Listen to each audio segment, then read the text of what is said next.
ایک دفعہ کا ذکر ہے، ایک پیاری سی لڑکی جس کا نام رانیہ تھا، اسے ستارے بہت پسند تھے۔ ہر روز رانیہ بیلکنی میں بیٹھ کے دیر تک ستاروں کو دیکھتی رہتی۔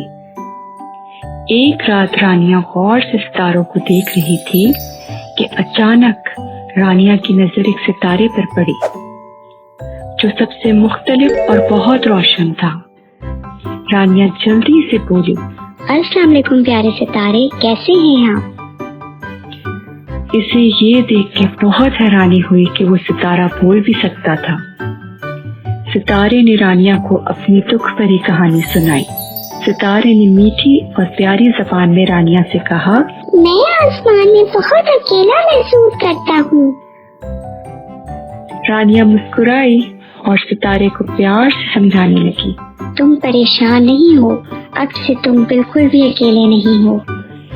جب بھی ستارہ اکیلا محسوس کرتا جلدی سے رانیہ کے پاس چلا آتا اور دونوں بہت شوق سے ایک دوسرے سے اپنی باتیں شیئر کرتے۔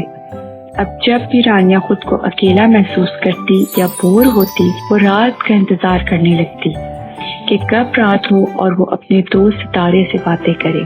رانیہ بھی بہت خوش تھی اور ستارے کی خوشی کا تو کوئی ٹھکانہ ہی نہیں تھا، کیونکہ اسے ایک پیاری سی دوست جو مل چکی تھی۔